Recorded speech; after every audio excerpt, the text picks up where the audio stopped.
What's up everyone, it's Austin Rutherford. You should never sell the real estate that you own. And in this video, I'm gonna tell you why I sold one of my properties and how I got completely wrecked by doing it. Before we dive into it, if you could smash that like button for the YouTube algorithm, it'd be greatly appreciated. So you probably heard me on a lot of my other videos talking about buying real estate for a lot of different reasons.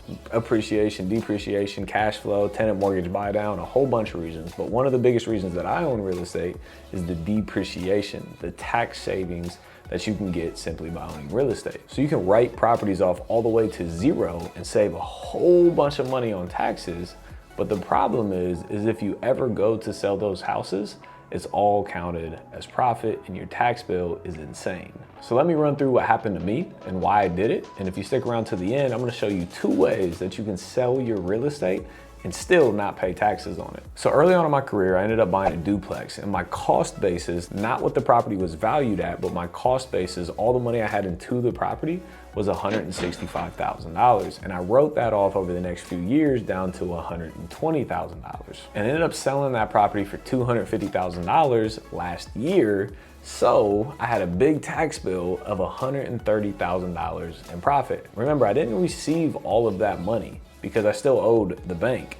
But since I wrote it off, it counted back as profit. So it was a tax bill of $130,000, which is like $60,000 in taxes. It's a crazy number. And this is usually not recommended, to sell a property and have this massive tax bill. The reason I sold is because I had this opportunity that I could potentially 100x my investment, meaning that $100,000 could turn into $10 million.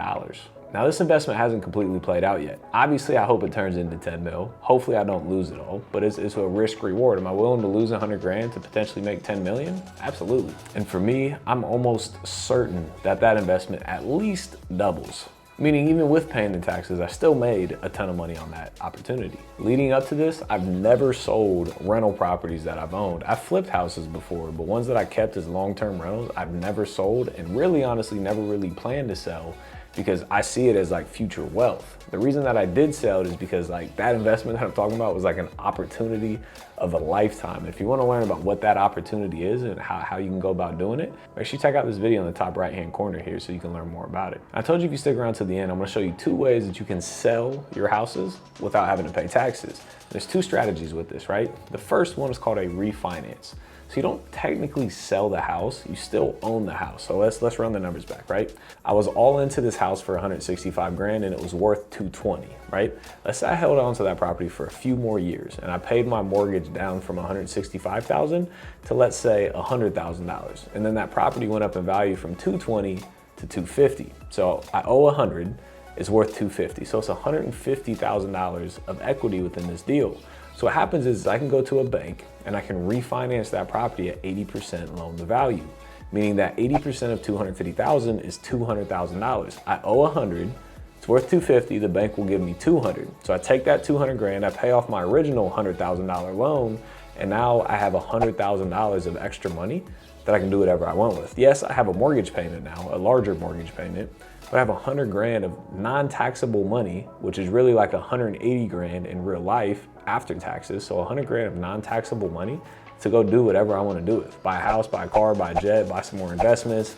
I would recommend investments, but that's just me. But you can do whatever you want with that money and you still own the asset and you don't have to pay any taxes on it. The second strategy is called a 1031 exchange. So what this means is that you actually sell your house, but then you have to buy a larger, more expensive investment property and roll all of that money into that new asset. Meaning that if you sell it, you can't use this money. You have to use that money to buy this next investment property. Whether that's buying it cash, which you probably can't because it has to be valued more than what you just sold, or you use it as a down payment. But the thing that happens with this is you can get rid of this house and not pay taxes because you rolled all that money into a new property. Now what you can do is, let's say you take that money, let's say it's a $100,000 house and you owe $0 on it. So it would be $100,000 in profit. You can sell that, take that 100 grand, put it over here.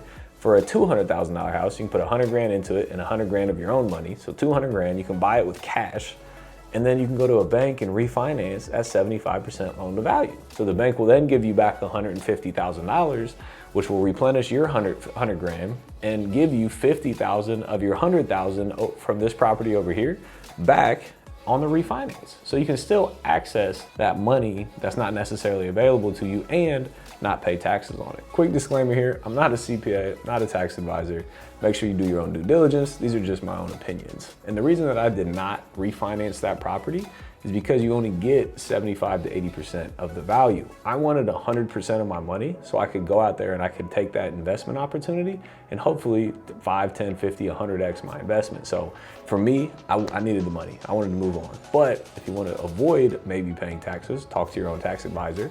Maybe you refinance, maybe you 1031 your house. And in the next year or two, we'll find out if my bet on 100x return was right or not. And if you want to stick around so you can see the results of that investment, make sure you hit that subscribe and notification bell so you can get all my content going forward. Smash that like button for the YouTube algorithm, it'd be greatly appreciated.